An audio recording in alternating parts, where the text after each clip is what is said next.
En el funeral de mi nieto, mi nuera salió a contestar una llamada. De repente, una monja mayor susurró y señaló hacia el ataúd. Dígale a su hijo que huya de aquí de inmediato si no quiere ser el próximo en acabar ahí. Sentí un escalofrío y jalé a mi hijo para salir de la iglesia. Apenas pusimos un pie afuera, me quedé helada al escuchar lo que mi nuera decía por teléfono. Pero antes de continuar, revisa si ya te suscribiste al canal y comparte en los comentarios desde dónde nos estás viendo. Nos encantaría saber hasta dónde llegan nuestras historias de venganza. El aroma de lirios blancos, mezclado con el humo picante de las velas, llenaba el espacio antiguo de la iglesia San Miguel. Yo estaba sentada en la primera fila, con un velo negro y delgado que no podía ocultar el dolor marcado en cada arruga de mi rostro. A mi lado, mi hijo Sebastián estaba inmóvil, como una estatua esculpida con sufrimiento. Sus ojos, que solían brillar de alegría, ahora estaban vacíos, apagados, fijos en el pequeño ataúd blanco colocado sobre el altar. Dentro de él estaba Mateo, nuestro pequeño sol, el nieto de 3 años que Dios nos había arrebatado. La voz monótona del sacerdote resonaba en medio de un silencio que helaba la piel, solo interrumpido por algunos sollozos ahogados desde las bancas de los familiares. Camila, mi nuera, estaba sentada al otro lado de Sebastián. Ella se inclinó hacia su oído y le susurró algo. Tal vez dijo, «Ya no aguanto» o «Necesito salir un momento». Sebastián solo asintió de forma automática, sin apartar la mirada del ataúd. Camila se levantó, sus pasos tambaleantes como si fuera a caer, y una prima corrió a sostenerla. Se abrió paso entre las bancas y se dirigió apresuradamente hacia la puerta lateral de roble de la iglesia, desapareciendo tras ella. Y no fui la única que lo notó. Desde la última fila, una monja anciana, que yo nunca había visto antes en esa iglesia, había observado todos sus movimientos. Sus ojos no estaban puestos en el altar, sino clavados en la puerta por donde había salido mi nuera. La ceremonia continuó bajo una atmósfera de duelo. Cuando todos se pusieron de pie para cantar un himno, aquella monja empezó a moverse. No caminó por el pasillo central, sino que se deslizó silenciosamente por el borde de la pared de piedra fría, acercándose poco a poco a mí. Eligió justo el momento en que Ofelia, mi vecina más cercana, rodeaba con sus brazos a Sebastián para consolarlo. Por un instante me quedé sola en la banca, y la monja se sentó suavemente a mi lado. No me miró. Sus ojos seguían fijos hacia el frente, hacia la imagen de Jesucristo crucificado. Su mano delgada, arrugada como papel viejo, tocó levemente mi brazo. Estaba helada. Su aliento olía a hojas secas de salvia, un aroma entre sagrado y un poco inquietante. Entonces susurró, con una voz ronca y apurada, cada palabra como una aguja fría clavándose en mi oído. «Señora Castañeda, diga a su hijo que huya de aquí de inmediato, si no quiere ser el siguiente en ese ataúd». Me quedé paralizada. Todo mi cuerpo se tensó. Ella apretó más fuerte mi brazo, y cuando me atreví a voltear, vi en sus ojos viejos un océano de súplica y miedo. «Por favor, créame, váyanse ya». Apenas terminó de hablar, se puso de pie con rapidez. Se mezcló con la multitud que seguía de pie cantando y desapareció antes de que pudiera reaccionar o decir algo. Mi corazón latía desbocado en el pecho, como tambores de guerra. La advertencia, extraña y aterradora, no dejaba de resonar en mi mente. Miré a Sebastián, su rostro destrozado por el dolor, y luego al pequeño ataúd blanco de mi nieto. Un miedo primitivo, ese instinto que solo una madre conoce, se impuso por encima de toda lógica. Sin pensarlo un segundo más, tomé el brazo de Sebastián. «Vente conmigo, ahora mismo». Mi hijo se sobresaltó y me miró confundido. «Mamá, estamos en plena misa». «¡Tenemos que irnos!». Lo jalé con más fuerza, la voz casi suplicante, los ojos llenos de desesperación. «Por favor, Sebastián, vámonos ya». Mi urgencia logró moverlo. Se levantó, tambaleante, y se dejó llevar. Salimos de la banca, causando un leve alboroto. Se oyeron algunos murmullos a nuestras espaldas, pero no me importó. Teníamos que salir de ahí. Cuando se abrió la pesada puerta principal, el aire frío del exterior me dio en la cara, ayudándome a despejarme un poco. Apenas habíamos bajado los escalones de la iglesia cuando, desde detrás de un muro de piedra grueso, por donde salía un pasillo lateral, escuché una voz, la voz de Camila. Pero no era la voz ahogada en llanto que había oído antes. Esta era fría, firme y sorprendentemente cruel. Lo del niño ya está hecho. El siguiente paso es Sebastián. Mamá, no te preocupes, todo va según el plan. Mi mundo se hizo trizas, pedazo por pedazo. Los sonidos a mi alrededor desaparecieron. Solo quedaban esas palabras cortando mi mente como cuchillas. Solté la mano de Sebastián. Un escalofrío recorrió mi espalda. La advertencia de la monja, la voz de Camila, el ataúd blanco. Todo encajó en una verdad aterradora que no podía ni imaginar. Me vino un pensamiento. No podía irme. Si simplemente nos alejábamos, ella sabría que escuché, sospecharía y quizás adelantaría su plan. Tenía que quedarme, tenía que actuar. Me llevé las manos a la cabeza, me dejé caer de golpe en los escalones, fingiendo desmayarme. ¡Oh, Dios mío! ¡Mamá! ¡Mamá no se siente bien! ¡Mamá! ¿Estás bien? Sebastián se arrodilló alarmado a mi lado. La confusión de antes ya se había transformado por completo en preocupación. Respiraba entrecortadamente, tratando de hacer que mi cuerpo temblara lo más naturalmente posible. Perdóname, hijo. Este dolor, el olor ahí dentro, seguía viendo la imagen de Mateo. Solo quería sacarte de ahí. Mi hijo me creyó por completo. Puso la mano sobre mi hombro, con voz suave y reconfortante. No pasa nada, mamá, te entiendo. ¿Volvemos a entrar? Ya casi termina la misa. Me ayudó a ponerme de pie. Justo cuando giramos para volver, Camila salió también por el pasillo lateral. Su cara estaba otra vez llena de lágrimas, los ojos rojos como si hubiera llorado mucho. Nuestras miradas se cruzaron por un segundo. Ella sonrió tristemente, con compasión, pero para mí, en ese momento, esa sonrisa parecía una mueca demoníaca. Volvimos a entrar en la iglesia y nos sentamos en el mismo lugar.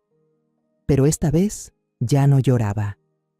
Mis lágrimas se habían secado, dejando lugar a una frialdad y un odio profundos. Solo observaba en silencio. Observaba cada gesto, cada mirada del monstruo que tenía a una persona de distancia. El monstruo que fingía ser una esposa dolida junto a su próxima víctima. La puerta de casa se cerró tras nosotros, encerrándonos en un silencio espeso, más denso que el de la iglesia. El aroma de las flores fúnebres que alguien había enviado flotaba por toda la sala, un perfume dulce pero trágico. Se impregnaba en cada tela, se colaba en cada respiro, como un recordatorio constante de una pérdida imposible de nombrar. Sebastián no dijo una palabra. Pasó junto a mí como un fantasma, subió directo a su cuarto y cerró la puerta de un portazo. Al rato, escuché ruidos de cosas rompiéndose, el golpe de una lámpara contra la pared, el estruendo de vidrios rotos y después los gruñidos ahogados de una bestia herida. Su furia impotente duró solo unos minutos, luego se desvaneció, devolviéndole a la casa ese silencio mortal. Me quedé sola en la sala, completamente a oscuras, sin ganas de prender la luz. La oscuridad parecía el único amigo capaz de entender el caos en mi mente. Las palabras de Camila me atravesaban como vidrios rotos. El siguiente paso es Sebastián. Temblé. Ese demonio estaba allá arriba, quizá abrazando a mi hijo, susurrándole falsas palabras de consuelo después de haber descargado su rabia. Se me encogió el corazón al imaginar a mi hijo buscando consuelo en los brazos de su propia enemiga. Mi mano, casi sin darme cuenta, buscó apoyo en el sofá y tocó algo duro y frío escondido debajo. Me agaché y lo recogí. La luz de la luna que se filtraba por la ventana iluminó el objeto en mi mano. Era un carrito de metal rojo, el carrito favorito de Mateo. Al sostener ese pequeño juguete, los recuerdos me inundaron como una avalancha imparable, derrumbando el frágil muro de contención que intentaba mantener en pie. Recuerdo como si fuera ayer el día en que Sebastián y Camila nos dieron la noticia. Mi hijo, un ingeniero acostumbrado a los planos y cálculos, se rascaba la cabeza nervioso, con la cara toda colorada, tartamudeando hasta que al fin logró decir: «Mamá, vas a ser abuela». Y Camila, radiante, lo abrazó con orgullo, los ojos brillando de felicidad. Esa noche me arrodillé frente al altar y le agradecí en silencio a Dios por haberle dado a mi hijo una esposa maravillosa, una familia completa. Los meses que siguieron fueron los más felices de mi vida. Yo y Camila recorrimos muchas tiendas comprando cosas para el bebé. Tenía un gusto increíble, elegía ropa diminuta hecha con algodón suave y mantitas de lana bien calientitas. La veía acariciar su vientre cada vez más grande, riendo, hablando, y creía de verdad que sería una madre perfecta. Recuerdo a Sebastián pasando toda una tarde armando la cuna de madera, luchando con los tornillos, mientras Camila se reía sentada al lado, pasándole un vasito de limonada de vez en cuando.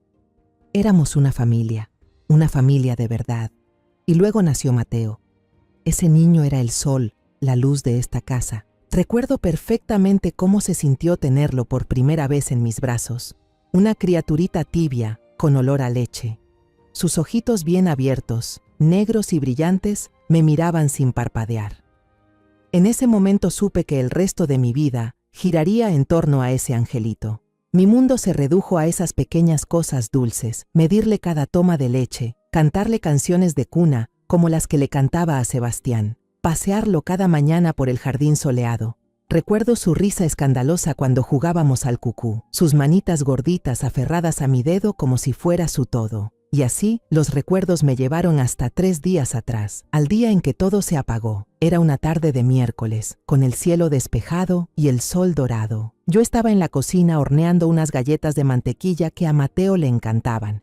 El niño entró corriendo, sus piecitos descalzos rozando el piso de mosaico. En la mano, levantaba el carrito rojo que Sebastián le había comprado el día anterior. «Abu, mira el auto», gritaba, feliz, con los ojos brillando. En ese momento, Camila entró también. Llevaba un vestido floreado celeste precioso y el pelo recogido en un moño alto. Sonrió con una sonrisa que en ese instante me pareció la más tierna del mundo. «Está precioso el día, mamá. Voy a llevar a Mateo al parque un ratito para que tome aire». Antes de salir, Mateo corrió hacia mí y me abrazó las piernas con sus bracitos chiquitos. Me agaché, le di un beso en el cabello suave y respiré profundo ese olor dulzón a leche que tanto amaba. «Diviértete, mi sol». Esa fue la última vez que hablé con él. Unas horas después, cuando las galletas ya estaban frías y ordenadas en un plato esperando a que volvieran, sonó el teléfono. Una voz masculina, desconocida y seria, se presentó como policía. Con un tono formal y frío, habló de un accidente de ahogamiento en el lago del parque. La bandeja se me cayó de las manos y se hizo pedazos. No escuché el ruido, no sentí nada.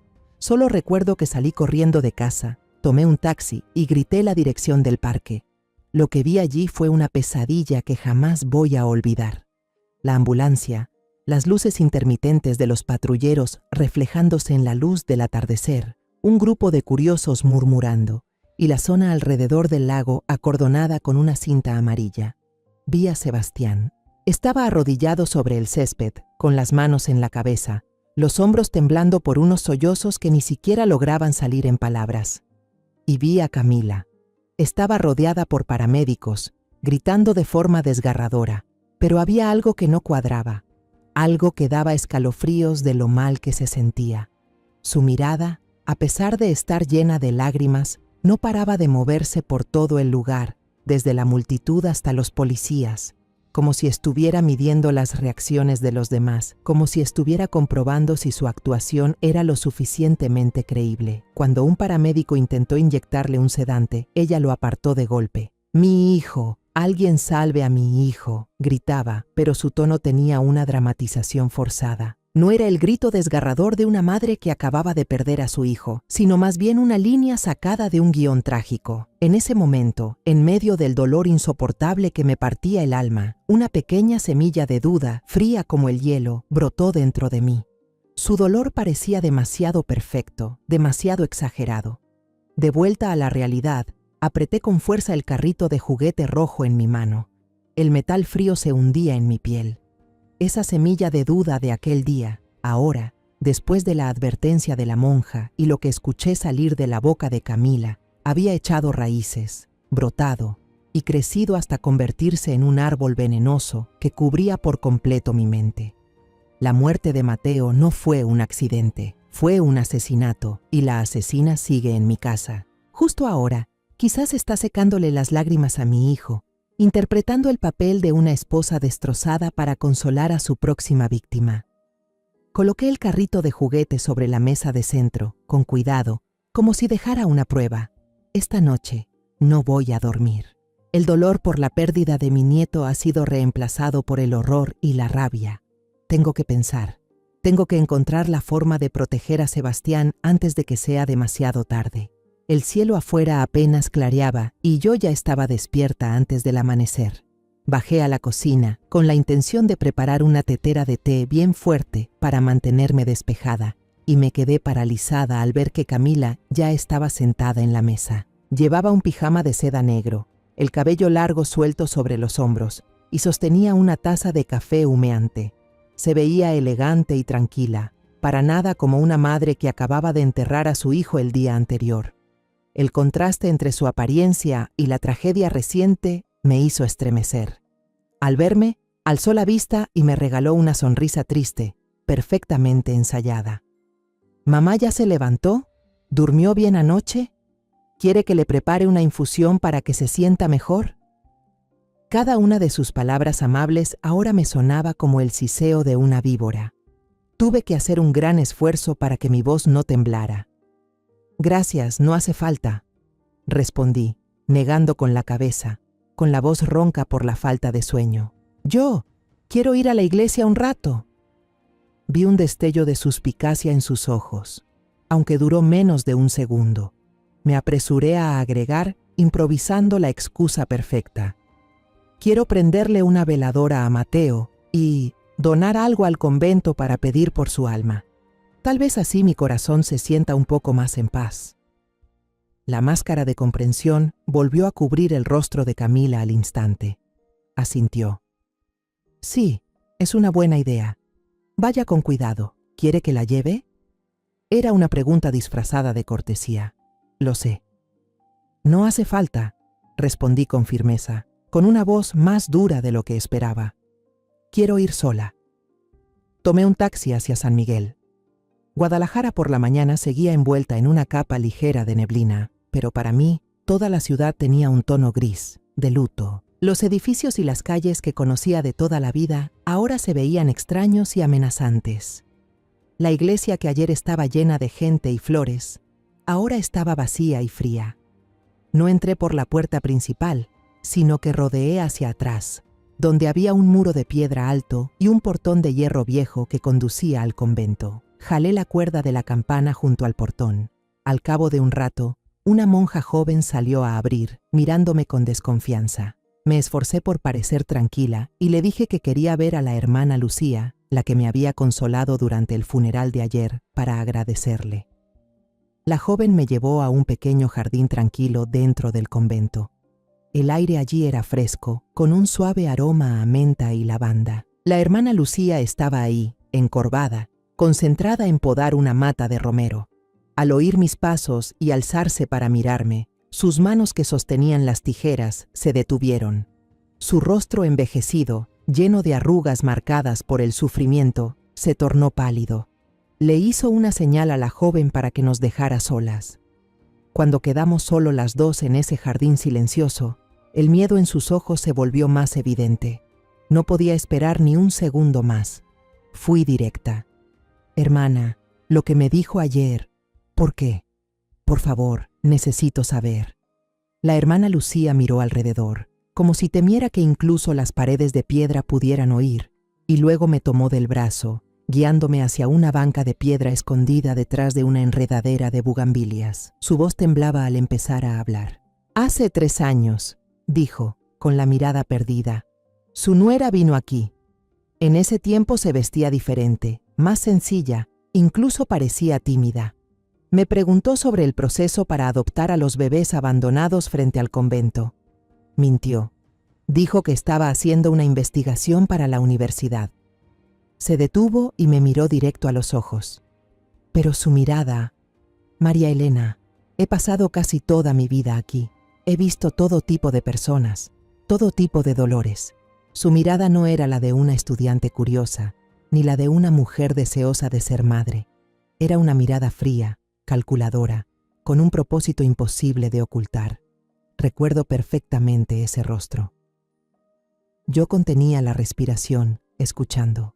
Por eso, anteayer, continuó, cuando vino al convento con su hijo para preparar el funeral del niño, la reconocí de inmediato. Mismo rostro, misma mirada, solo que ahora envuelta en una expresión de dolor. Supe que algo andaba mal. Respiró hondo, como para reunir valor. Y luego, mientras esperábamos al padre, escuché una conversación. Ella estaba parada en una esquina del pasillo, pensando que no había nadie cerca. Hablaba por teléfono con otra mujer, a quien llamaba mamá. La hermana Lucía cerró los ojos, como reviviendo ese momento espantoso. Repitió cada palabra, y su voz ronca se me quedó grabada. Escuché claramente. Ella dijo, «Todo está bien. Mateo no estará solo, porque su papá tal vez lo alcance pronto». Su voz no tenía ninguna emoción, María Elena. Era plana como un lago, como si solo estuviera informando que una tarea había sido completada. La sangre se me heló. Una profunda fosa negra se abrió bajo mis pies. Su padre podría seguirlo pronto. Esa frase se repetía una y otra vez, como un eco siniestro de la advertencia de ayer. «Hermana, ¿sabe algo más?», pregunté entrecortadamente, con la garganta seca.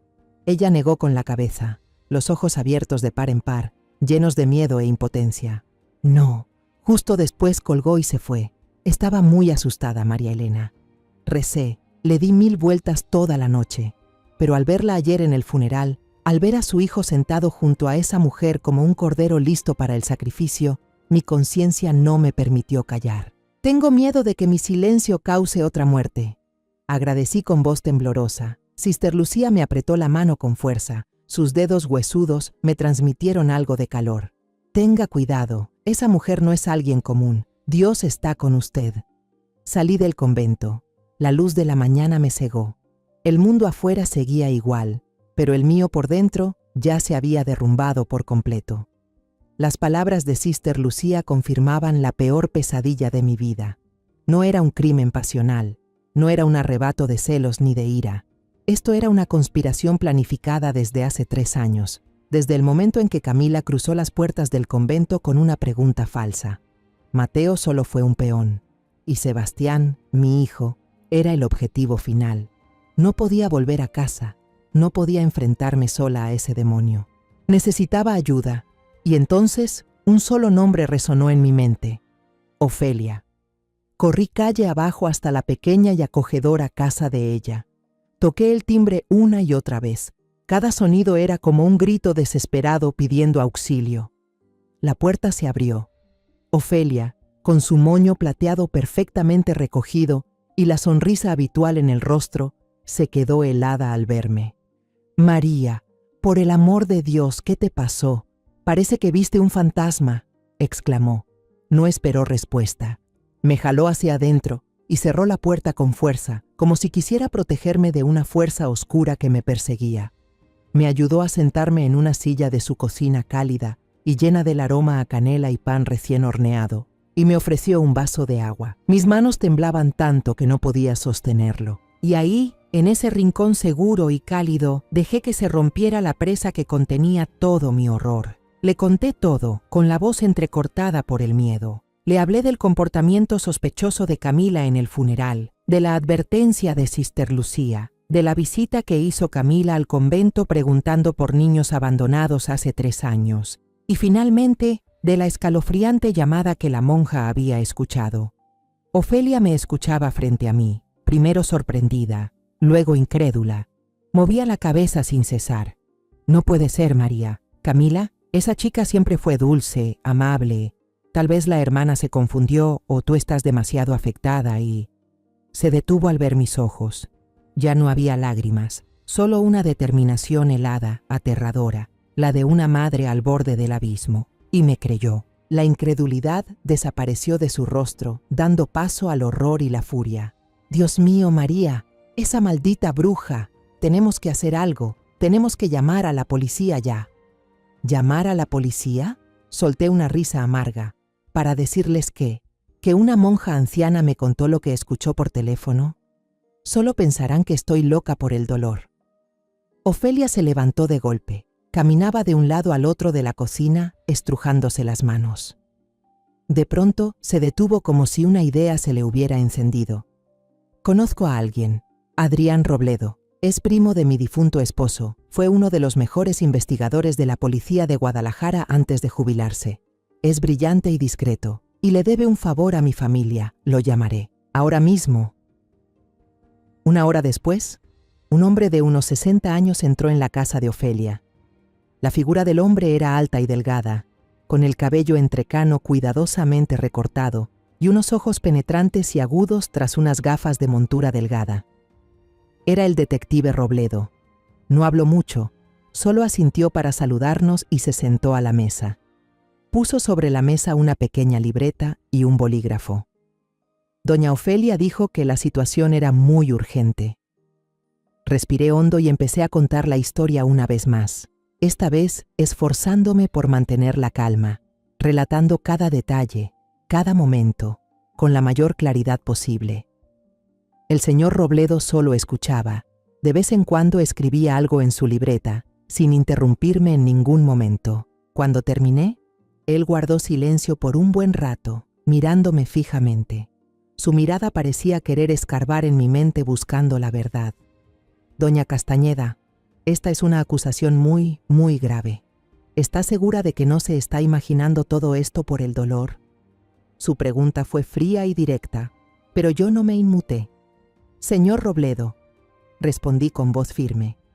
Ayer enterré a mi nieto, pero ese dolor no se compara con el horror de saber que mi hijo duerme en la misma cama que quien lo mató. Estoy más segura que de mi propia vida. Él asintió con decisión. Está bien, le creo. Empezaré por donde se hizo la llamada. Lugares como funerarias siempre tienen cámaras de seguridad, especialmente en los pasillos más solitarios. Deme una semana. Mientras tanto, actúe como si nada hubiera pasado. No deje que ella sospeche. Esa semana se sintió como un siglo. Vivir bajo el mismo techo que tu enemiga es una tortura psicológica que no se puede describir con palabras. En cada comida, Camila le servía comida a Sebastián con voz dulce. Come más, últimamente estás muy flaco. Cada vez que la escuchaba, yo solo quería volcar la mesa y gritarle en la cara, pero tenía que tragármelo todo, junto con cada bocado amargo que se me quedaba atascado en la garganta. Me convertí en la sombra de Sebastián. Siempre buscaba excusas para estar cerca de él, para que no quedara mucho tiempo a solas con Camila. Le pedía que revisara el grifo de la cocina, que me ayudara a arreglar la televisión con interferencias, cualquier cosa que me permitiera tenerlo a la vista. Camila empezó a notar mi vigilancia. A veces me lanzaba miradas inquisitivas, una frialdad escondida tras su sonrisa melancólica. Era una guerra silenciosa, tensa al punto de asfixiar. Justo una semana después, sonó mi teléfono. Era Ofelia. María, ven ya. Robledo quiere vernos, de inmediato. Corrí a casa de Ofelia, con el corazón a punto de salírseme del pecho. Robledo ya estaba esperando en la mesa de la cocina. Delante de él había una laptop abierta. Su expresión era grave.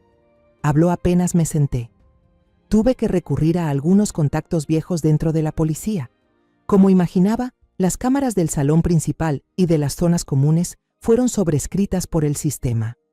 Pero encontré una cámara de seguridad en el pasillo que lleva a la sala de descanso del personal, un rincón que pocos notan. Ella se paró ahí para hacer la llamada. Giró la pantalla hacia nosotras. La imagen era en blanco y negro, con algo de ruido. Vi a Camila, de espaldas a casi todas las cámaras, con el teléfono en la mano. El video no mostraba nada especial. La imagen no importa, dijo Robledo. Lo importante es el audio. Esta cámara es antigua, pero tiene micrófono para monitorear al personal.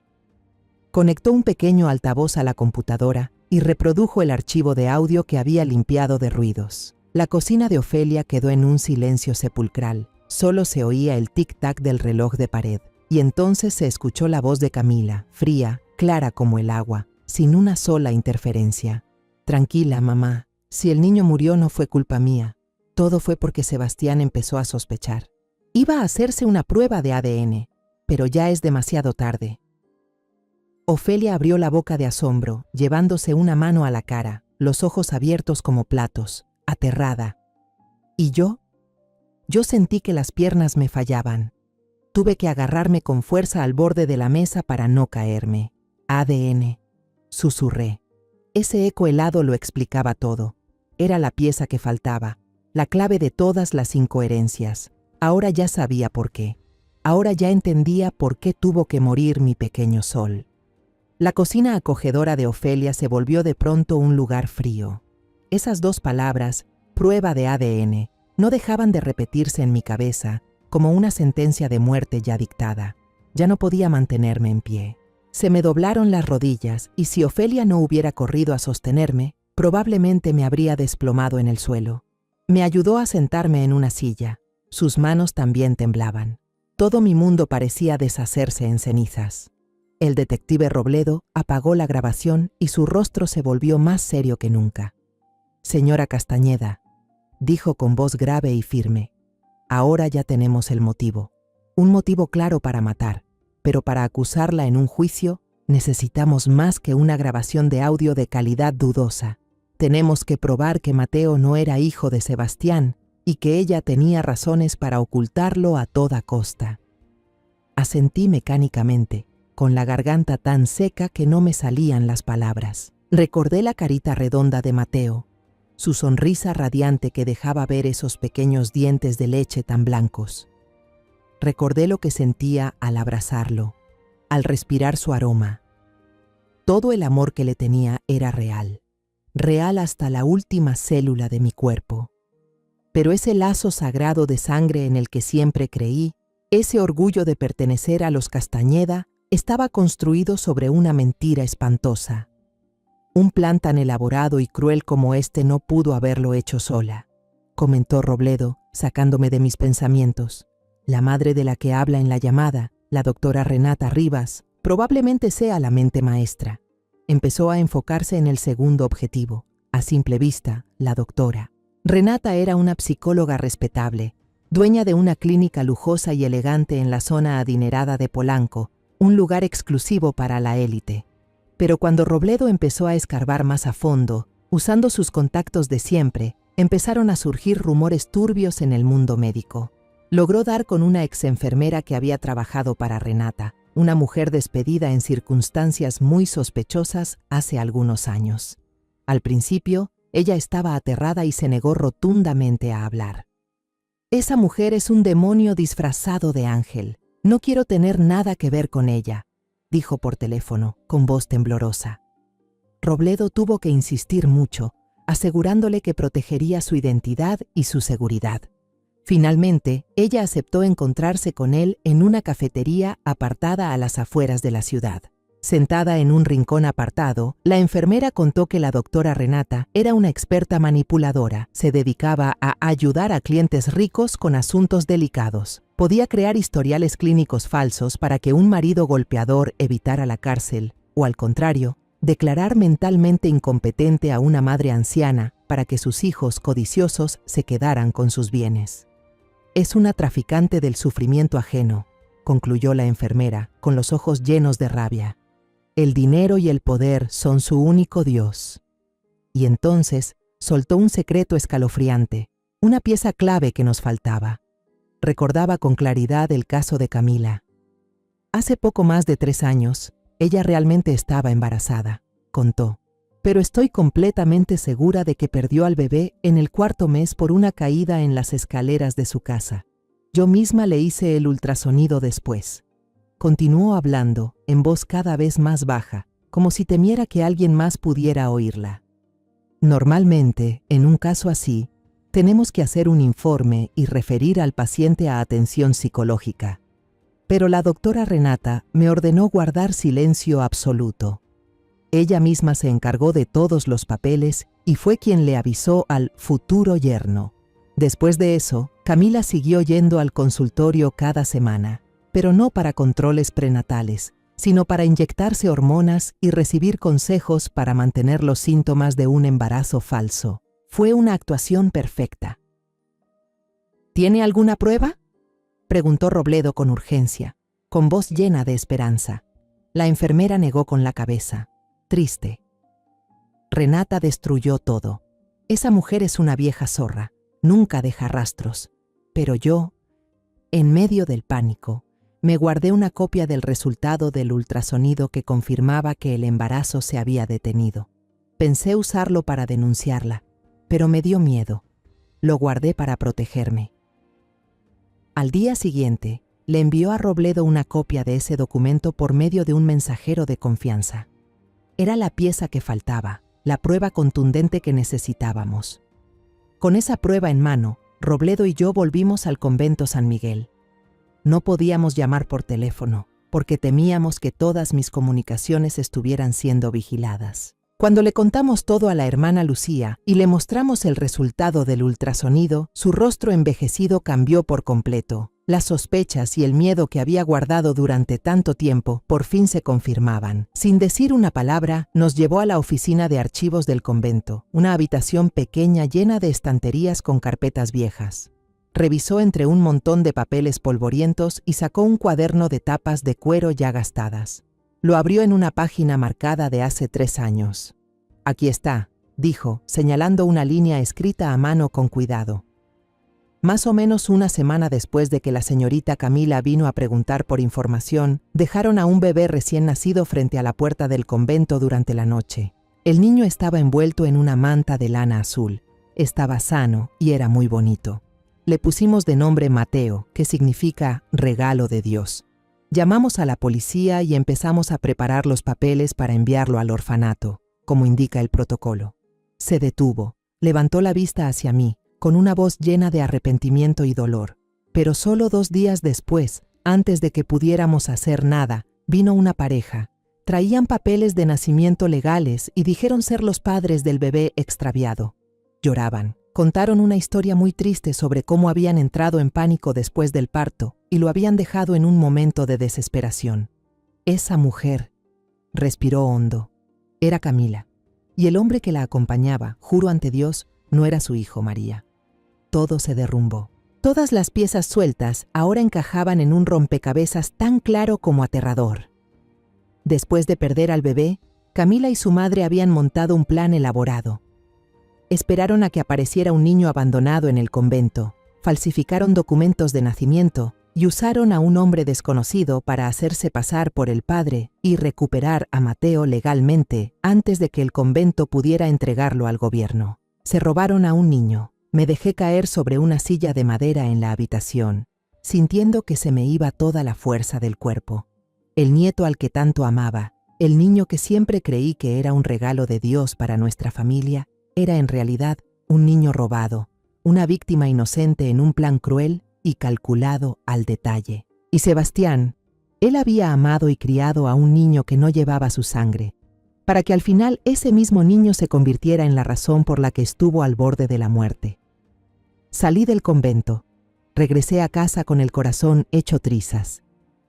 El dolor de haber perdido a mi nieto ahora se mezclaba con una nueva carga, una responsabilidad inmensa.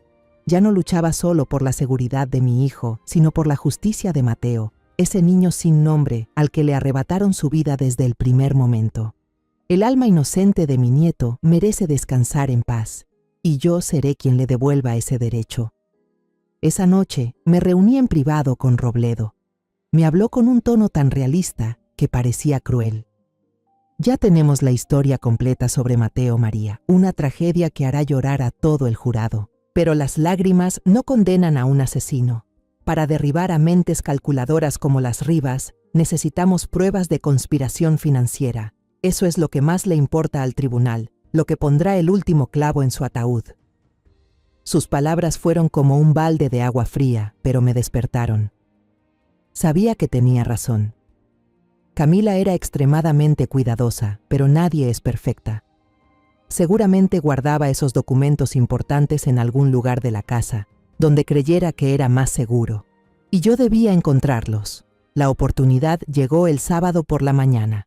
Camila, con los ojos hinchados y un aire melancólico, le dijo a Sebastián que necesitaba asistir a una reunión de padres que han perdido hijos para encontrar consuelo. Otra mentira repugnante. Estaba usando la muerte de Mateo como coartada perfecta para su siguiente movimiento. Sabía que tenía poco tiempo. Antes de que Camila se fuera, mientras Sebastián trabajaba en la laptop en el comedor, pasé por detrás con un vaso de jugo de tomate. Fingí tropezar con la pata de la silla y vertí todo el líquido rojo oscuro sobre el teclado.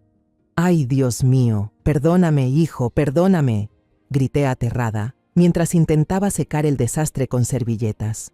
Últimamente me tiembla mucho la mano. Sebastián, aún perdido en su dolor, apenas reaccionó. No pasa nada, mamá. Ya está viejo de todos modos. Lo llevaré a arreglar ahora mismo. Justo lo que quería. Necesitaba que ambos se fueran por unas horas. En cuanto el auto de Sebastián desapareció tras el portón, llamé de inmediato a Ofelia, casi sin aliento. «Ven ya, tenemos como 3 horas. Rápido». Ofelia llegó en minutos, trayendo un par de guantes de látex. Una verdadera amiga. «Yo vigilaré desde la sala», dijo con firmeza. «Tú haz lo tuyo con calma». Respiré hondo y entré al dormitorio de la pareja, ese que alguna vez consideré un hogar feliz. Aún olía al perfume de Camila, un aroma dulce de azucenas que me revolvía el estómago. El corazón me latía con fuerza. Comencé a registrar todo sistemáticamente. El armario, solo ropa y bolsos caros. Bajo la cama, unas cajas de zapatos viejos. Revisé uno por uno los cajones de la mesita de noche. Libros, cosméticos y chucherías. El tiempo volaba. Cada minuto que pasaba, mi ansiedad crecía. ¿Y si los había guardado en la clínica de su madre? ¿Y si no encontraba nada? Desesperada, me senté frente al tocador de Camila. Entonces mis ojos se fijaron en una caja de maquillaje negra, de madera lacada con incrustaciones de nácar. Era hermosa, pero demasiado grande y pesada para ser solo eso. Una chispa de esperanza se encendió. Abrí la tapa. Arriba había bandejas con cosméticos, todo en orden. Pero cuando intenté levantarlas, noté algo extraño. El fondo parecía más grueso de lo normal. Usé la uña para hacer palanca en una esquina y una lámina de madera se soltó, revelando un compartimento secreto debajo. Sentí que el corazón se me detenía. Dentro había un fajo de documentos cuidadosamente envueltos en una bolsa plástica transparente. Con manos temblorosas los saqué. Esas eran exactamente las pruebas que estaba buscando, las evidencias de una conspiración perfectamente encubierta. Primero, los contratos de autorización que le daban a Camila total poder para decidir sobre grandes inversiones a nombre de Sebastián, firmados justo después de que se casaron. Me quedé mirando la firma de mi hijo. Era muy parecida, una imitación casi perfecta. Pero yo soy su madre. Yo conozco a mi hijo. Su firma siempre tiene una ligera inclinación al final de la letra N, y esta no la tenía. Eran firmas falsas. Después estaban los papeles de transferencia de propiedad de un terreno valioso en Valle de Bravo que el padre de Sebastián le había dejado. El nuevo propietario era una empresa con un nombre desconocido, Rivas Holdings. Por último, los estados de cuenta bancarios mostraban enormes cantidades de dinero retiradas regularmente cada mes de la cuenta conjunta de la pareja. Esos montos jamás aparecieron en los reportes mensuales de gastos que Camila le enseñaba a Sebastián con la excusa de ayudarle a manejar las finanzas para que no se estrese. Justo en ese momento, Ofelia entró apurada a la habitación con voz acelerada. «María, Sebastián acaba de llamarme para preguntar si estás en casa. Dice que ya le entregaron la computadora. Viene de regreso». Asustada, saqué el celular de inmediato y tomé fotos de todos los documentos.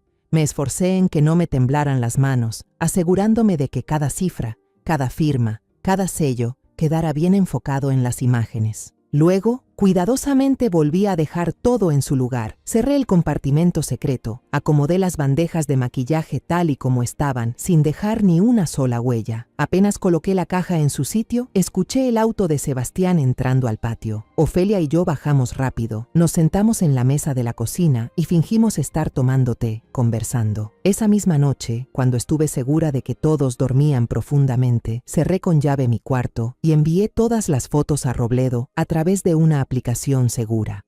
A la mañana siguiente, él me llamó de vuelta, con una emoción que no podía ocultar. «Ya revisé todo, María. La empresa Rivas Holdings que aparece como beneficiaria en la transferencia del terreno, es una empresa fantasma, registrada en una dirección que no existe. Y la representante legal de esa empresa es la doctora Renata Rivas. Siguió hablando, cada vez más apurado. También pedí ayuda a un amigo en el banco para rastrear las transacciones.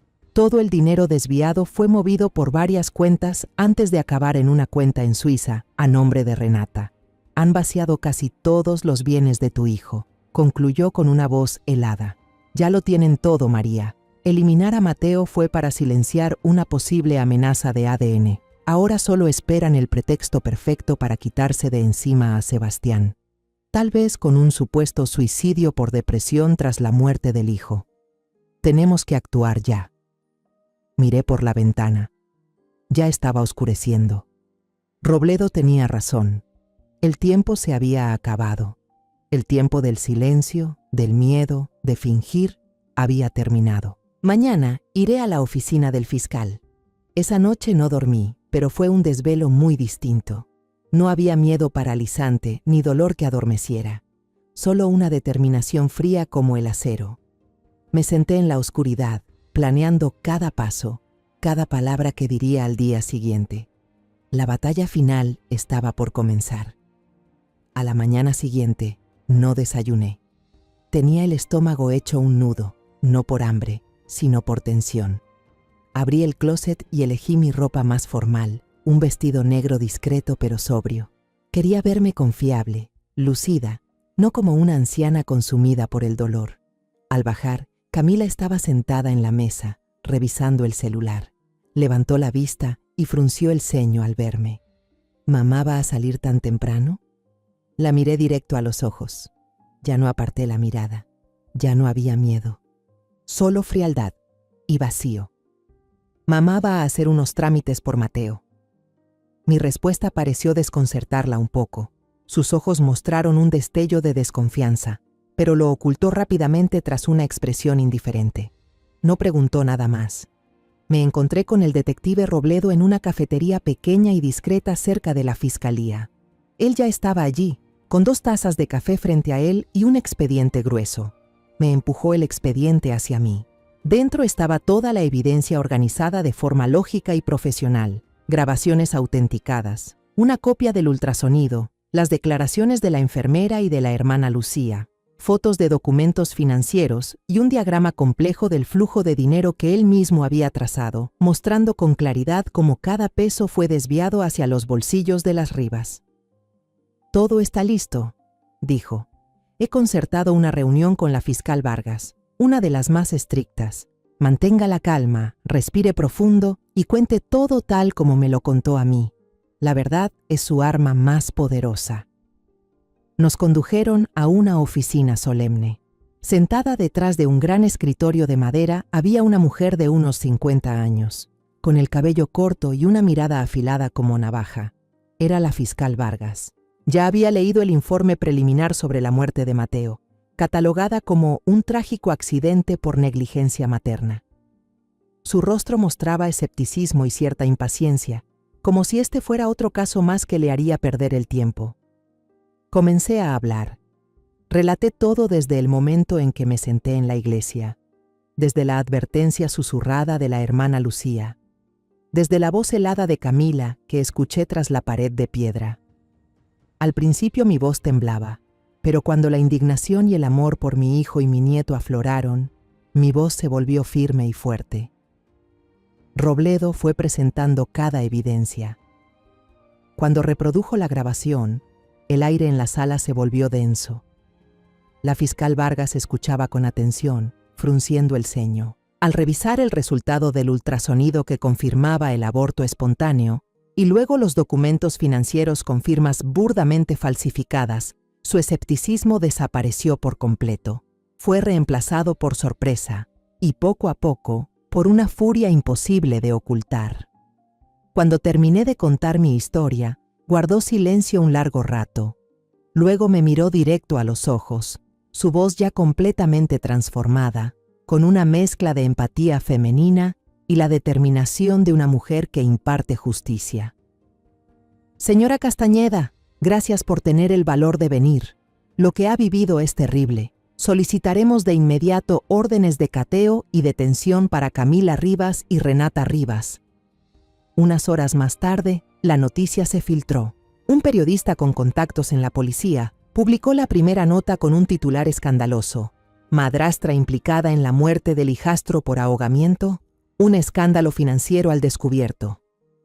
Por la tarde, nuestra tranquila casa se volvió un circo. Camionetas de televisión bloqueaban la calle. Decenas de reporteros apuntaban cámaras y micrófonos por entre la reja, tratando de captar cualquier imagen. Sebastián, ya emocionalmente destrozado, entró en pánico total. Salió corriendo de su cuarto con el teléfono en la mano, el rostro pálido como un papel. «Mamá, ¿qué está pasando? ¿Por qué hablan de Camila y Mateo? ¿Qué son estas acusaciones?». Al mismo tiempo, Camila bajaba las escaleras. Su serenidad había desaparecido, reemplazada por un pánico absoluto. Estaba pálida, llamando desesperadamente a alguien y colgando con rabia. Al verme, se lanzó hacia mí con los ojos encendidos. «¿Qué hiciste? ¿Qué les dijiste? ¿Quieres destruir a esta familia?». Solo la miré en silencio. La guerra silenciosa entre nosotras había terminado. Ahora era guerra declarada. La casa se convirtió en una olla de presión a punto de estallar, llena de la confusión de Sebastián, la locura de Camila y mi silencio pesado. Esa noche, aprovechando el caos de los medios afuera, un sedán negro sin placas visibles se detuvo en silencio en el callejón trasero de la casa. Yo estaba de pie junto a la ventana de mi habitación. Corrí un poco la cortina y vi la escena que ya había anticipado. Dos figuras encapuchadas, cubiertas de pies a cabeza, subieron apresuradamente al auto. Aunque llevaban gorra, gafas oscuras y cubrebocas, reconocí claramente la silueta de Camila y de una mujer mayor. La doctora Renata había venido a ayudar a su hija a escapar. Inmediatamente saqué el teléfono y llamé a Robledo. «Están huyendo, en el callejón detrás de la casa». Del otro lado, su voz seguía siendo extrañamente tranquila. «Lo sé, María. Ya lo teníamos previsto. Todas las salidas de la ciudad, terminales de autobuses, estaciones de tren y el aeropuerto están bajo vigilancia. Solo están corriendo directo a la trampa». A la mañana siguiente, Robledo volvió a llamar. La noticia que me dio no me trajo alegría, solo un vacío inmenso en el pecho.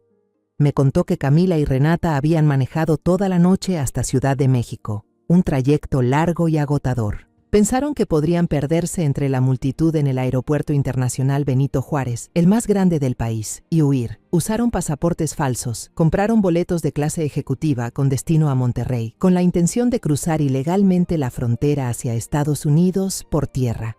Pero subestimaron la tecnología y subestimaron la preparación de la policía. Apenas pusieron un pie en la zona de documentación, el sistema de reconocimiento facial las identificó y dio la alerta inmediata al equipo de seguridad del aeropuerto. Un grupo de policías de civil comenzó a seguirlas en silencio. Esperaron. Dejaron que las Rivas hicieran el check-in, entregaran su equipaje. Esperaron hasta que llegaran al último control de seguridad, donde ya no habría vuelta atrás. Justo cuando colocaban sus maletas de mano en la banda de rayos X, los oficiales se acercaron por ambos lados, sin hacer ruido. ¿Camila Rivas? ¿Renata Rivas? Quedan arrestadas por sospecha de homicidio y fraude. El sonido de las esposas fue seco, cortante, en medio de la sorpresa de los demás pasajeros. Robledo me contó que Camila no opuso resistencia, no gritó. Solo se quedó quieta, con los brazos colgando, la mirada vacía perdida en el aire, como si supiera que todo había terminado. «Se acabó, María», dijo Robledo antes de colgar. «Van en camino de regreso». Colgué el teléfono y miré a los reporteros que aún estaban reunidos afuera. No sentí victoria, no sentí alivio, solo un cansancio profundo que me calaba hasta los huesos, como si acabara de salir de una batalla que duró toda una vida. La justicia había llegado, pero el precio fue demasiado alto. 2 días después del arresto, recibí una llamada de la oficina del fiscal Vargas. Me pedían que fuera a la estación de policía para colaborar en el proceso de interrogatorio. No entendía por qué. Ya había entregado todo lo que tenía. ¿Qué más podía aportar? Fue Robledo quien me lo explicó. Quieren que usted esté presente, María. Desde que fue arrestada, Camila no ha dicho una sola palabra. Su madre está completamente derrumbada, pero ella no. Ella guarda silencio. Creen que su presencia, aunque sea detrás de un vidrio polarizado, podría ser el golpe psicológico final para romper su coraza. La idea de enfrentarla de nuevo, aunque fuera indirectamente, me revolvía el estómago, pero sabía que debía hacerlo. Por Sebastián y por Mateo. Ofelia insistió en acompañarme. Me tomó fuertemente de la mano mientras cruzábamos la puerta de vidrio pesado de la estación, un edificio frío, impersonal, donde el aire olía a desinfectante y a dolores callados. Un oficial nos guió a una sala pequeña, completamente a oscuras. Frente a nosotras había un vidrio grande que reflejaba vagamente nuestras propias siluetas. Del otro lado del cristal estaba la sala de interrogatorios, iluminada por luces fluorescentes. La habitación estaba vacía. Solo había una mesa de metal y 3 sillas. La fiscal Vargas y un investigador con mucha experiencia, de rostro curtido y cansado, ya estaban sentados allí. Un rato después, se abrió la puerta de la sala de interrogatorios. Camila fue traída. No llevaba esposas. 2 días en la cárcel parecían haber erosionado su apariencia radiante. Estaba más delgada, con ojeras marcadas, pero su mirada seguía igual, arrogante, desafiante y fría. Llevaba puesto un uniforme naranja de reclusa, enorme, pero se sentó erguida, altiva, como si fuera una reina tomando su trono y no una sospechosa de asesinato. El investigador comenzó el interrogatorio. Empezó con preguntas sobre finanzas, firmas falsas, empresas fantasma. Camila apenas se burló con la boca. A veces respondía de forma cortante, «No me acuerdo», o en su mayoría, guardaba silencio mirando fijamente la mesa de metal. Era como un muro imposible de derribar. Finalmente, la fiscal Vargas habló con voz cortante y sin una gota de paciencia. «Tenemos pruebas suficientes para condenarla por fraude y apropiación indebida con la pena más alta, señora Rivas. Pero hoy queremos hablar de otra cosa. Queremos hablar de Mateo». Apenas se mencionó el nombre Mateo, hubo un cambio muy leve en la actitud de Camila. Levantó ligeramente la cabeza. Y luego hizo algo que me heló la sangre. Desvió la mirada hacia el espejo unidireccional, mirando directo hacia donde yo estaba sentada, como si supiera, como si sintiera que yo estaba allí. Y entonces, sin que nadie le preguntara más, empezó a hablar. Su voz era monótona, sin emoción, sin titubeos, sin remordimiento. Parecía una ejecutiva presentando un informe de un proyecto fallido. «El embarazo era necesario», comenzó. «El testamento de mi suegro, el difunto señor Castañeda, lo decía muy claro. La mayoría de sus bienes, incluida la empresa, se transferirían a un fideicomiso para el primer nieto biológico de la familia cuando cumpliera 18 años. Sebastián solo recibiría una pequeña parte. Cuando perdí el bebé, el plan no podía detenerse». La sala quedó en completo silencio. Solo se escuchaba su voz helada. Mateo fue una solución perfecta. Un recién nacido abandonado en la puerta del convento, sin nombre, sin nadie que lo buscara. Adoptarlo, legalizarlo con los papeles que preparó mi madre, fue un movimiento inteligente. Me daba el control del fideicomiso en el futuro. Todo iba bien, continuó, con los ojos aún clavados en el espejo, clavados en mí. Hasta que Sebastián, su querido hijo, no sé por qué, empezó a sospechar. El niño no se parecía a él. Lo miraba fijo a Mateo, luego miraba sus propias fotos de niño. Empezó a hablar de hacer una prueba de ADN, solo para estar seguros. Un acto estúpido que lo arruinó todo. El investigador intervino con la voz ronca. «Entonces, ¿qué hizo usted?» Camila soltó una risita seca, vacía. «Hice lo que tenía que hacer. Una vez que saliera el resultado del ADN, todo se vendría abajo. Lo perdería todo. El lago del parque era muy conveniente. Un resbalón del niño, un minuto de descuido de la madre que hablaba por teléfono. Una tragedia que todos creerían. ¿Quién sospecharía de una madre destrozada por el dolor?» Contó con detalle ese día. Cómo atrajo a Mateo cerca del borde del lago para lanzar piedras. Cómo lo empujó sin querer al agua. Y cómo cuando nadie miraba, se metió. Sujetó la cabeza del niño de 3 años bajo el agua helada hasta que su cuerpecito se volvió blando y dejó de moverse. Contó cómo fingió entrar en pánico, cómo se arañó a sí misma para simular una escena creíble. Todo lo narró con una calma escalofriante, como si explicara una receta de cocina. Al llegar a ese punto, ya no pude soportarlo. Un grito ahogado y furioso salió desde lo más profundo de mi pecho. Me incorporé de golpe, corrí hacia el vidrio y golpeé con las manos. «¡Monstruo! ¡Lo mataste, Camila! ¡Mataste a un niño! ¿Cómo pudiste?» Ofelia y Robledo me sujetaron de inmediato, me arrastraron hacia atrás. Por supuesto, del otro lado del cristal, Camila no podía oír mis gritos. El sonido no atravesaba el vidrio grueso, pero, como si existiera algún tipo de conexión telepática macabra, ella giró completamente hacia mí. Una sonrisa torcida, espeluznante, empezó a dibujarse en su rostro. Habló con claridad, cada palabra como una cuchillada directa a mi corazón, atravesando incluso la barrera insonora. Él nunca fue mi hijo, solo era un medio, una herramienta para alcanzar mi objetivo. Si hay que culpar a alguien, culpen a su hijo, señora Castañeda. Si Sebastián no hubiera sido tan estúpido de querer hacerse una prueba de ADN, si no hubiera arruinado mi plan perfecto, Mateo no habría tenido que morir. La sala de interrogatorio se quedó en silencio. Incluso el investigador más experimentado desvió la mirada. Toda la fuerza se me fue del cuerpo. Esa confesión cruel me vació el alma. Todo se volvió borroso. El sonido en la sala de observación se apagó. Solo sus palabras seguían resonando. Luego, todo se volvió negro. Lo último que escuché fue la voz de Ofelia gritándome el nombre, aterrada, antes de que me desplomara en el suelo.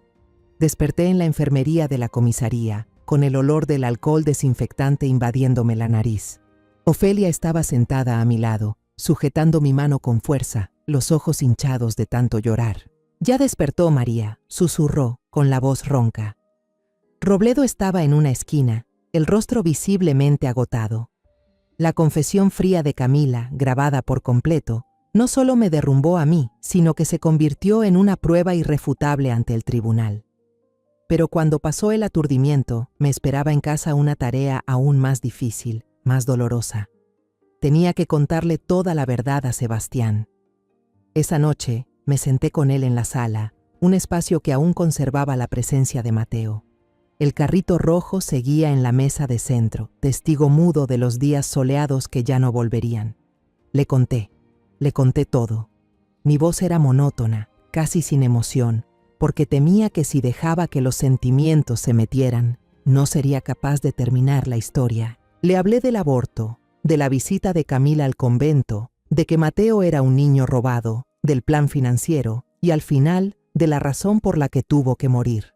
Sebastián estaba frente a mí, inmóvil como una estatua, su rostro pálido como una hoja de papel, la mirada perdida en algún punto del muro. No interrumpió, no hizo preguntas, no reaccionó de ninguna manera. Cuando terminé, cuando la verdad espantosa quedó completamente al descubierto, él siguió igual. Luego, lentamente, se levantó, se fue en silencio a su cuarto y cerró la puerta con llave. Sin un llanto, sin un grito. Su silencio fue más aterrador que cualquier estallido emocional.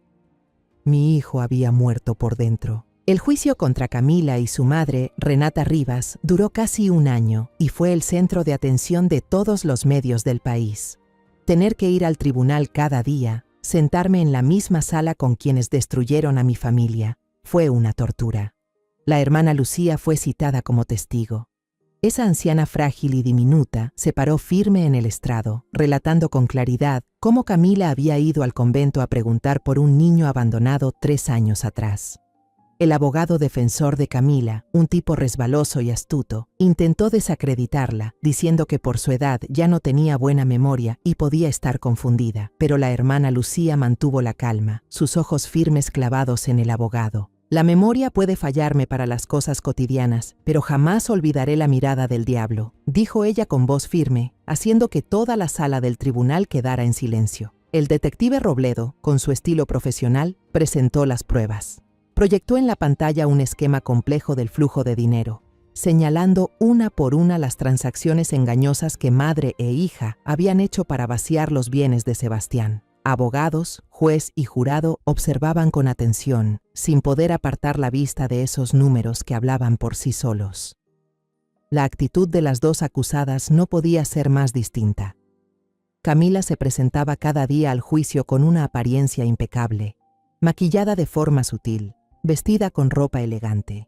Su actitud era desafiante, sin una pizca de remordimiento. Nos miraba a mí y a Sebastián como si nosotros fuéramos los culpables. En cambio, la doctora Renata estaba completamente derrumbada. Su aire de mujer poderosa y distinguida se había desvanecido y ahora parecía una anciana envejecida por lo menos 10 años, con el cabello completamente blanco y los ojos siempre bajos, evitando cualquier mirada. Claramente, pudo haber planeado el crimen, pero no tenía los nervios de acero de su hija para enfrentar las consecuencias. Entonces le tocó a Sebastián. Mi hijo fue llamado al estrado. Se veía demacrado, flaco, como una sombra de lo que fue. Cuando el fiscal Vargas le preguntó sobre su amor por Camila y Mateo, apenas murmuró una respuesta, con la voz quebrada. Pero cuando el abogado de Camila lo presionó preguntando por qué dudó, por qué pidió la prueba de ADN, por qué no confió en su esposa, algo en él cambió. Sebastián alzó la cabeza de golpe. Por primera vez en muchos meses, miró directamente a Camila, que estaba sentada en el banquillo de los acusados. Su voz sonó clara y firme. Porque un padre siempre siente a su hijo, y yo nunca sentí eso. Sus palabras cayeron como un mazo. Camila se quedó paralizada por un instante. La sonrisa sarcástica que siempre llevaba desapareció por completo. Justo después de la primera audiencia, Sebastián presentó la demanda de divorcio. La herida era demasiado profunda y lo había transformado en otro hombre.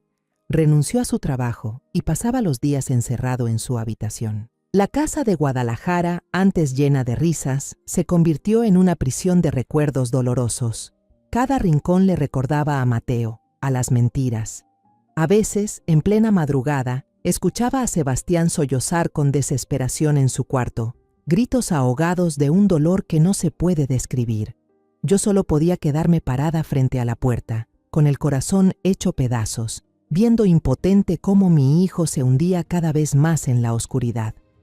El día de la sentencia, la sala estaba repleta. Medios de comunicación, gente curiosa, todos querían presenciar el final de aquella tragedia. Sebastián y yo nos sentamos en la primera fila.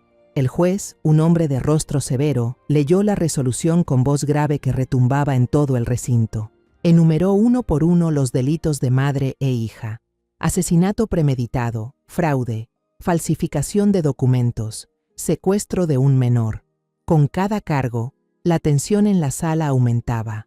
Cuando se anunció la condena final, cadena perpetua sin posibilidad de libertad condicional para Camila Rivas por asesinato atroz y cadena perpetua para Renata Rivas como autora intelectual, se escuchó un murmullo generalizado. Camila no mostró ninguna emoción. Recibió la sentencia con una calma escalofriante.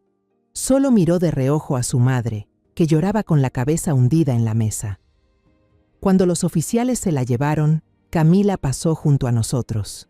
De pronto, se detuvo un segundo, se inclinó, miró a Sebastián directo a los ojos y dijo en voz baja, lo suficiente para que solo nosotros escucháramos: todo esto es culpa tuya.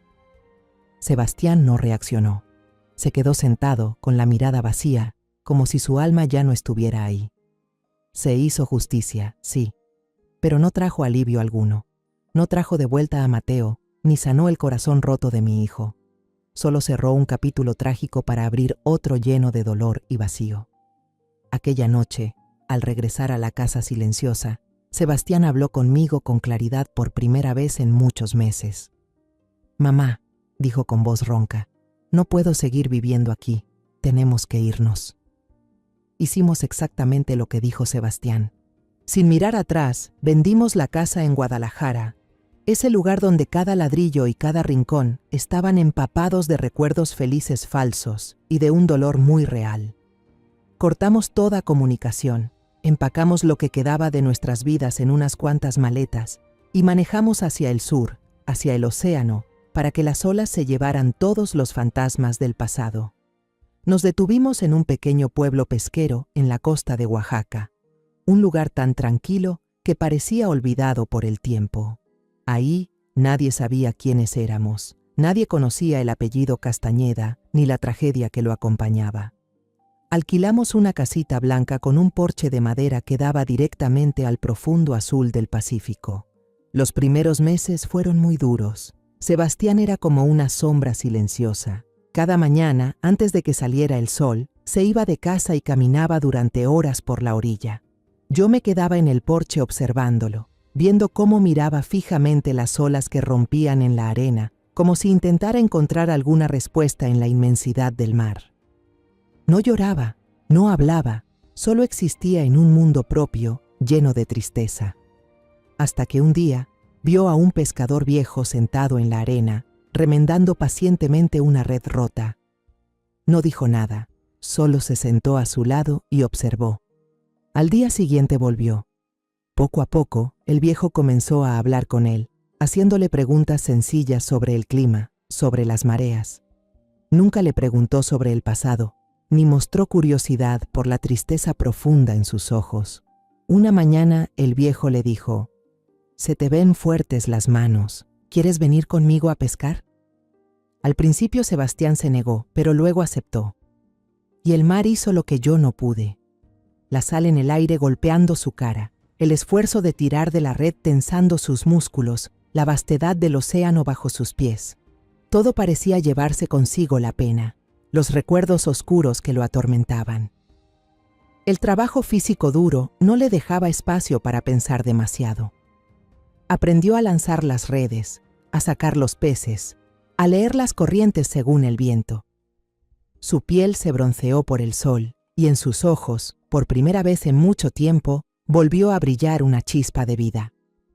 Después de algunos meses, usó lo poco que le quedaba de sus ahorros para comprar una lancha pesquera vieja. No solo salía a pescar, sino que también llevaba él mismo el pescado al mercado local. La gente del pueblo le tomó cariño por ser trabajador, honesto y porque su pescado siempre era fresco. Poco a poco, una sonrisa tímida empezó a volver a sus labios. Abrió un pequeño puesto de mariscos en el mercado y con sus propias manos talló y pintó un cartel de madera sencillo: «Mariscos, el sol». Cuando le pregunté por qué el sol, solo sonrió en silencio. Pero yo entendí. Mientras Sebastián encontraba su paz en el mar, yo la hallaba en el pequeño jardín frente a casa. Recuerdo que a Mateo le encantaba el olor de las gardenias. Recorrí todos los viveros de la zona buscando las mejores plantas, y con mis propias manos sembré una cerca de flores blancas junto al porche. Cada mañana, lo primero que hago es salir al jardín. Riego las plantas, recorto las hojas marchitas y respiro el dulce y puro aroma de las flores. Cuidar del jardín es mi manera de hablar con Mateo. Le cuento sobre el mar, sobre el nuevo barco de su papá, sobre los vecinos amables que nos han traído mangos dulcísimos. Yo creo que, esté donde esté, su alma inocente siente todo este amor. El jardín es mi himno silencioso para él. Una tarde, mientras el atardecer teñía el cielo de un rojo anaranjado sobre el mar, Sebastián regresó de vender pescado. Traía un mero fresquísimo, con los ojos brillantes de alegría. «Esta noche hagamos pescado a la parrilla envuelto en hoja de plátano, ¿sí, mamá?», dijo sonriendo. Una sonrisa ahora sí genuina, ya sin rastros de esfuerzo. Se sentó a mi lado en el escalón del porche, todavía oliendo a mar. Nos quedamos en silencio, viendo juntos cómo el sol se escondía poco a poco. Yo hablé en voz baja, casi como un susurro para mí misma. «¿Sabes? Aunque Mateo no era de nuestra sangre, el amor que sentimos por él fue real». Sebastián guardó silencio un buen rato, tanto que pensé que no quería hablar del tema. Luego volteó hacia mí y tomó mi mano arrugada. «Lo sé, mamá. Él fue mi sol, y ahora tengo que seguir viviendo, vivir bien, como una promesa para él». Miró hacia el jardín de gardenias que llenaba el aire con su fragancia en la brisa de la tarde. «Gracias, mamá, por todo». Le sonreí, una sonrisa verdaderamente en paz. Las lágrimas corrían por mis mejillas, pero esta vez eran de alivio. Hemos perdido demasiado, hemos sido heridos profundamente, pero todavía nos tenemos el uno al otro. Las cicatrices nunca sanarán del todo, siempre estarán allí, como parte de nuestras vidas. Pero hemos aprendido a vivir con ellas, no con amargura, sino con amor. Arranqué una gardenia blanca y la coloqué en mi cabello ya plateado. Me di cuenta de que hay vínculos que no se forman con la sangre, sino con momentos de amor sincero. Y esos vínculos, por breves que sean, vivirán para siempre, como el aroma de este jardín, eterno y puro. La historia que acabas de escuchar ha sido modificada en nombres y lugares para proteger la identidad de las personas involucradas. No la contamos para juzgar, sino con la esperanza de que alguien escuche y se detenga a reflexionar. ¿Cuántas madres están sufriendo en silencio dentro de su propio hogar? Sinceramente me pregunto, si estuvieras en mi lugar, ¿qué harías tú? ¿Elegirías callar para mantener la paz? ¿O te atreverías a enfrentarlo todo para recuperar tu voz? Me encantaría conocer tu opinión sobre esta historia de historias que duelen, o cualquier sugerencia que tengas para mejorar nuestro contenido. Dios siempre bendice, y yo estoy convencida de que la valentía nos llevará a días mejores. Mientras tanto, en la pantalla final te dejo 2 de las historias más queridas del canal. Estoy segura de que te van a sorprender. Gracias por haberte quedado conmigo hasta este momento.